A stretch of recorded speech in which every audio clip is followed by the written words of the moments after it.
Assalamualaikum warahmatullahi wabarakatuh. Terima kasih kepada panitia PIPAD di Banten yang telah memberikan kesempatan kepada saya untuk berkontribusi dalam acara hari ini.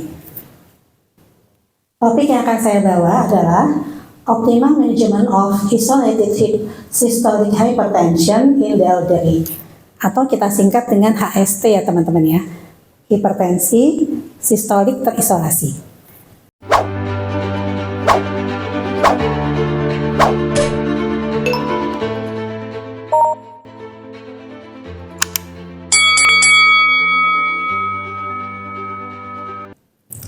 Kalau kita lihat pengalaman teman-teman kemarin ya, mengikuti seminar yang lalu, yang kemarin, Dr. Ian dan Dr. Verna sudah membahas lengkap sekali tentang guideline hipertensi secara umum. Nah, kali ini saya akan membahas topik tentang pada lansia saja. Karena waktunya hanya 20 menit, mungkin kalau ada teman-teman yang tertarik untuk slide saya nanti di-share, boleh ya, nanti boleh saya kasih ya. Nah, pembahasannya seperti ini. Untuk epidemiologi ya, di Indonesia sendiri kita tahu prevalensinya sekitar 34,1%, jadi meningkat. Lalu tahun 2023 dikatakan ada 11% ya lansia di Indonesia itu kalau kita hitung sekitar 29 juta ya, bayangkan banyak sekali ya. Dan 40%-nya kebanyakan mengalami hipertensi. Jadi kalau dilihat dari kepustakaan, HST itu mencapai 90% pada usia di atas 70 tahun. Nah, jadi teman-teman sejauh sekalian, kita kalau kita nggak menjaga badan kita ini ya, nanti kalau kita lansia, paling tidak di atas 55 tahun, kita juga bisa mengalami HST ya. Jadi ini nasihat untuk kita juga semua ya. Oke, sekarang karena Indonesia adalah negara yang masuk periode aging population, angka harapan hidup kita tuh makin lama makin baik sebetulnya, yaitu mencapai kurang lebih 71 tahun ya harapan hidup orang tua kita.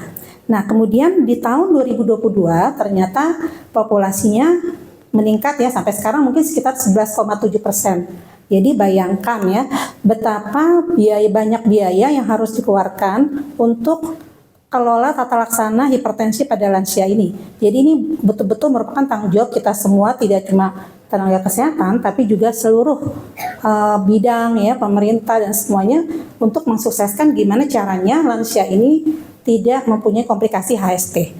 Kenapa ini penting ya teman-teman? Nanti kita lihat dulu definisi dari HST ya. Kalau dari guideline ASH itu hipertensi terisolasi ini adalah tekanan darah sistolik di atas atau sampai dengan 140 dan diastoliknya di bawah 90. Ternyata peningkatan tekanan darah sistolik ini ya makin lama makin meningkat sesuai dengan usia. Dan ternyata prognosis komplikasi kardiovaskuler itu jauh lebih tinggi dibandingkan dengan tekanan darah diastolik. Kenapa ini terjadi?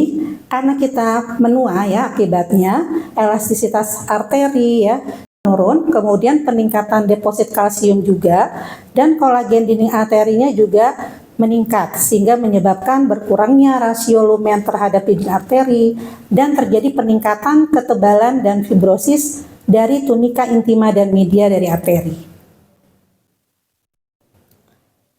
Kalau kita lihat patofisiologinya ini sangat jelas sekali ya teman-teman ya. Penuaan meningkatkan inflamasi, metabolic syndrome ya, neurohormonal disorder. Kemudian terjadilah disfungsi endotel, menyebabkan arterial stiffness dan juga terjadi hipertensi.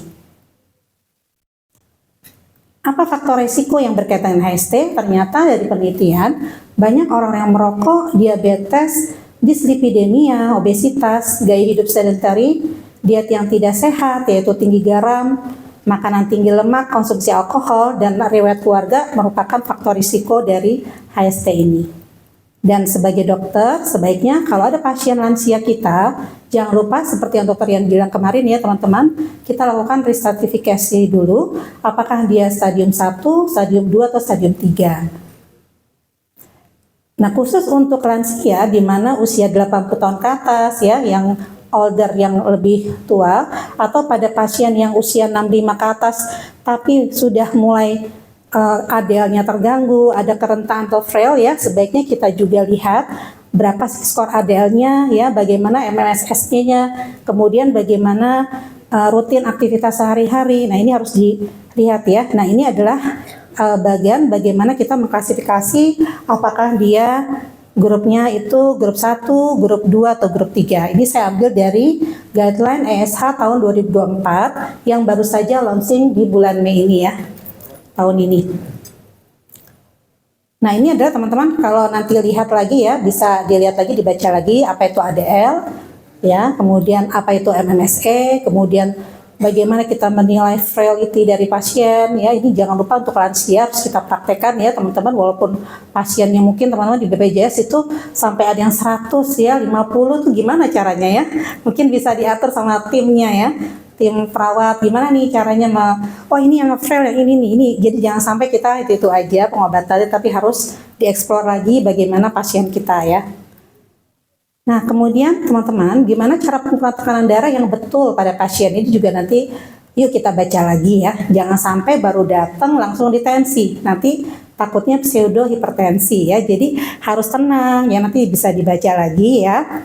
Kemudian juga harus duduk dengan benar posisinya ya. Nah, ini semuanya kita semua udah tahu, tinggal diaplikasikan di poliklinik ya.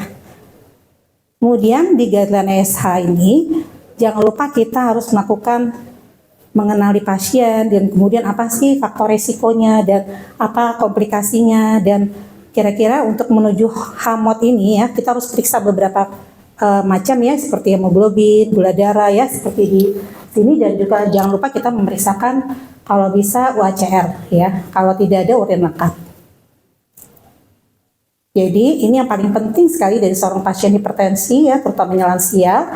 Bagaimana sih matanya ya, kita lakukan EKG, albumin urea, dan selanjutnya. Jadi teman-teman bisa baca ya di guideline ESA yang terbaru. Nah, apa konsekuensinya dari SBP yang meningkat ini? Ternyata dari penelitian ya, dari data Pacific Cohort Study Collaboration ya, ternyata ini berhubungan dengan chronic heart disease, ischemic dan hemorrhagic stroke, ischemic heart disease, and cardiovascular dan renal death. Jadi kalau kita lihat kayaknya serem banget ya teman-teman ya. Padahal tensinya di atas 140 ya. Nah, tapi ternyata ini harus kita tata laksana dengan baik agar jangan sampai pasien-pasien kita mengalami hal seperti ini. Dan dikatakan faktor resiko kardiovaskular meningkat 2,7 kali lipat dibandingkan yang normotensi. Jangan lupa teman-teman, kita harus melihat apa yang khas pada lansia ya. Jadi jangan cuma itu aja, eksplorlah dengan gangguan kognitifnya, adakah demensia ya, dan perubahan retina dan lain-lain. Nah, satu sisi teman-teman, kita harus benar-benar menurunkan tekanan darah sistolik dengan cepat atau dengan baik, tapi satu sisi kita harus juga hati-hati jangan sampai terjadi hipoperfusi terutama di arteri koroner ya. Dan juga komplikasi yang paling sering pada pasien kita adalah hipotensi ortostatik. Apa itu hipotensi ortostatik? Yaitu penurunan tekanan darah sistolik lebih dari 20 mHg atau tekanan darah diastolik lebih dari 10 yang terjadi dalam 3 menit setelah perubahan posisi dari duduk atau berbaring ke posisi berdiri. Jadi coba sekali-sekali pasien kita dicek ya, ada nggak sih hipotensi ortostatik, atau nanti tanya sama keluarganya ya. Jadi harus dieksplor ya. Bagaimana kita memulai terapi pada lansia? Nah, ini yang sering saya pakai yaitu DPNPK 21 dan konsensus tata laksana hipertensi dari ISH ya. Di tahun 2021 ditambah ISH 2024. Ini yang jurnal yang terbaru.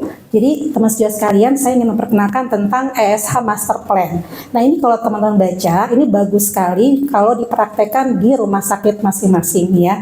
Nanti coba dibuat pokja gitu ya, nanti coba dikelola kosnya bagaimana, kita sesuaikan dengan BPJS sehingga nantinya pasien kita tidak ada yang luput dari konsekuensi tadi. Mulai dari pemeriksaan yang baik, asesmen pasien, ya, memilih terapi yang cocok, lalu mengevaluasi.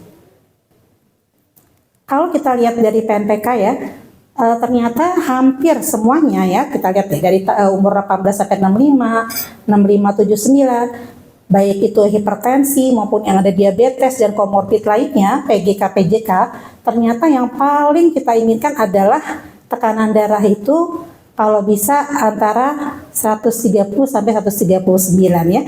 Nah, kapan kita memulai? Jadi biasanya kalau di bawah 80 yaitu di atas 140 ya. Kalau yang di atas 80 dia spesial banget ya, nggak boleh cepat-cepat, yaitu di atas 160 dengan diastolik di atas 90. Ini dari ESH 2024 ya teman-teman, seperti yang kemarin kita bahas. Jadi kalau dia low risk, kita coba deh suruh datang lagi pasiennya, minta datang lagi dalam waktu 4 minggu. Kemudian kita anjurkan untuk perubahan gaya hidup, lalu kemudian kita mulai terapi kalau tidak tercapai ya. Kalau sudah risiko tinggi, cepat kita lakukan pemberian obat hipertensi. Nah, khusus pada lansia yang di atas 80 tahun atau yang ada kemungkinan frail ya, kita harus explore lagi nih yang tadi grup 1, grup 2, grup 3, apakah dia fit atau dia agak lamban atau dia dependent severely frail ya. Kalau dia misalnya fit ya, boleh kita memulai terapi dengan sistoliknya di atas 160, atau kalau bisa kalau dia benar-benar fit boleh kita mulai di atas 140 ya. Kalau dia grup 2 boleh di atas 160 atau bisa lebih rendah lagi, tapi kalau grup 3 kalau bisa hanya di atas 160 ya.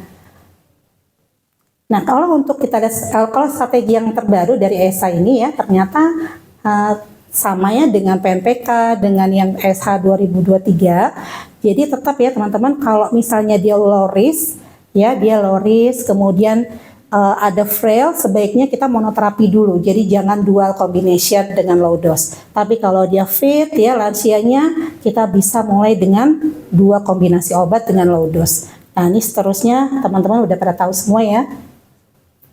Kemudian kenapa sih harus harus yang CCB atau yang diuretik ya?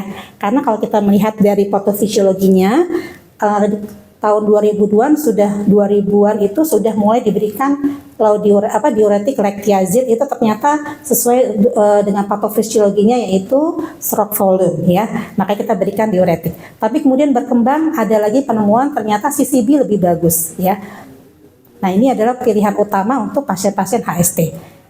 Tapi kalau pasiennya ada diabetes ya, ada misalnya post myocard infarct ya, atau CKD, boleh kita menambahkan ARB atau S ya, seperti guideline di atas tadi. Nah, bila tidak tercapai, ini ada obat-obat baru ya, teman-teman bisa baca, ada ARNI, SGLT2 ya, dan finerenone dan sebagainya. Nah, jadi strateginya pada orang tua ya, kalau dia fit di bawah 80 sama seperti kita yang normal, orang-orang dewasa biasa. Tapi kalau di atas 80 kita harus lihat lagi ya, tadi grup 1, grup 2 dan grup 3. Hati-hati dengan komplikasi mereka yang ortostatik tadi ya, hipotensi ortostatik. Nah, ini kalau yang punya penyakit arteri koroner, teman-teman bisa baca di SH 2023 lengkap sekali bagaimana dengan ejection fraction yang menurun ya, bagaimana dengan atrial fibrilasi, CKD, ini semua lengkap sekali guideline-nya. Nah, jangan lupa walaupun pasien kita lansia, tetap kita anjurkan untuk perubahan gaya hidup, kurangi garam dan lain-lain ya. Nah, kemudian teman-teman sekalian, jadi targetnya kalau kita dari grafik ini ternyata baik itu yang usia 65 atau 79 ya, yang di atas 80, harapan kita adalah 130 sistoliknya sampai 139 jika dapat ditoleransi ya, begitu pula dengan di atas 80. Kalau diastolik harapannya 70 sampai 79 saja, jangan terlalu rendah agar perfusi ke arteri koronernya membaik. Begitu pula yang di atas 80 ya teman-teman, ternyata agak tinggi sedikit boleh, kalau fit antara 140 sampai 150, kalau yang 2 dan grup 3 boleh antara 140 sampai 150. Kalau bisa ditoleransi yang fit ini boleh antara 130 sampai 139. Nah, ini ada penelitian dari sponsor kita kali ini, yaitu dari Nifedipine Gids ya teman-teman. Ternyata CCB ini sangat baik untuk menurunkan ya, menghambat kontraktilitas sehingga terjadi vasodilator. Dari penelitian Insight ya dikatakan di sini ternyata kalau kita bandingkan ya dengan pada saat itu pembandingnya adalah namanya coamylozid yang terdiri dari HCP 25 mg dan amiloride 2,5 mg ya. Ini kenapa sih pada saat itu dilakukan studi ini? Ternyata kalau kita lihat dari inklusi kriteria ini ya, dia banyak yang usianya 55 tahun ke atas sampai 80 ya, dengan karakteristiknya dua kelompoknya sama, yaitu dua-duanya mempunyai faktor risiko kardiovaskular, utamanya adalah hiper atau dislipidemia. Pada saat itu diuretik menjadi pilihan utama ya tahun 2000-an yang sangat baik untuk terapi HST. Nah, ketika insight ini dilakukan, kita ingin tahu apakah nifedipine GITS ini juga mempunyai efek yang sama dengan standar terapi pada saat itu. Nah, setelah 4 tahun atau 48 bulan ya, ternyata kita lihat penurunan SBP dan diastolic blood pressure itu hampir sama ya. Hampir sama di kedua kelompok, yang merah itu yang nifedipine GITS, yang hijau yang coamilozid. Dan heart rate-nya itu juga stabil ya, tidak terlalu meningkat. Kemudian dari hasil keduanya dikatakan efek kardiovaskular outcome juga sangat baik pada yang nifedipine, baik itu yang primary outcomes maupun yang secondary outcomes. Lalu kita lihat dari penurunan ginjalnya juga cukup stabil pada yang nifedipine GITS dibandingkan dengan yang coamilozid. Dan efek samping kita lihat di sini ya, di antara dua grup ini ternyata nifedipine GITS sangat sedikit efek sampingnya, yaitu hipokalemia, hiponatremia ya, dibandingkan dengan diuretik. Nah, yang paling penting dari penelitian ini adalah ternyata penurunan progresi kalsifikasi koroner dan early carotid wall change-nya itu sangat baik, menghambat progresifnya ini pada golongan yang mendapatkan nifedipine GITS dibandingkan yang diuretik. Nah, jadi kesimpulan pada insight study ini, ternyata nifedipine GITS ini dan coamilozid memiliki efek yang sama pada cardiovascular event pada pasien dengan infark miokard atau yang mempunyai HST sebelumnya. Dan nifedipine GITS ini menghambat progresivitas kalsifikasi koroner, juga perubahan awal dinding karotis. Jadi kesimpulannya teman-teman ya, hipertensi sistolik terisolasi paling banyak ditemui oleh lansia ya, utamanya di atas 70 tahun, mulai ada itu di usia 55 tahun ke atas, dan ini merupakan faktor risiko yang penting terhadap mortalitas dan morbiditas penyakit kardiovaskular, stroke iskemik, dan hemoragik serta penyakit ginjal kronik. Jadi menurunkan tekanan darah sistolik sesuai target sangat penting sekali dalam tata laksana hipertensi pada lansia. Dan dari hasil insight study, nifedipine GITS ya menghambat progresivitas kalsifikasi koroner dan CMT ini dengan baik ya. Dan terakhir, terapi harus disesuaikan dengan karakteristik atau kondisi masing-masing pasien dengan menurunkan tekanan darah yang terendah yang dapat ditoleransi dengan memperhitungkan komorbiditas yang ada, yaitu risiko penurunan kolesterol dan juga adanya risiko jatuh. Terakhir teman-teman nih, satu lagi, take home message ya, ini saya juga bingung kalau di puskesmas gimana ya, bisa nggak ya ngerujuk ya teman-teman, kalau ada lansia HST ya, puskesmasnya misalnya fase 1, biasanya gimana teman-teman? Apakah diterapi sendiri, nanti bulan depan balik lagi, atau boleh nggak langsung rujuk? Nah, harapan saya sih, ya kalau bisa setelah mengikuti KIT ini, udah langsung rujuk aja ke poli penyakit dalam, nanti kita lakukan ASH Master Plan atau manajemen hipertensi yang betul, ya kita mulai bagaimana sih diagnosisnya betul apa tidak, assessment pasiennya, pilih terapi yang cocok, kemudian kita evaluasi, adakah HAMOT-nya, lalu kemudian kita sertifikasi ya kardiovaskulernya, kemudian kita cek lagi semuanya, kemudian kita nilai lagi ya, apakah dia grup 1, grup 2, grup 3, lalu kemudian kita perlu nggak kita rubber ya, atau kita konsul ke antar poli, misalnya psikiatri, neurologi, mata, kardio, geriatri, dan lain-lain, dan harapannya target kita yang 130 sampai 139 sistolik dan diastolik antara 70 sampai 79 itu tercapai dengan benar. Mungkin itu saja dari saya. Terima kasih sudah mendengarkan. Assalamualaikum warahmatullahi wabarakatuh. Terima kasih banyak kepada Dr. Kami bisa dulu depan.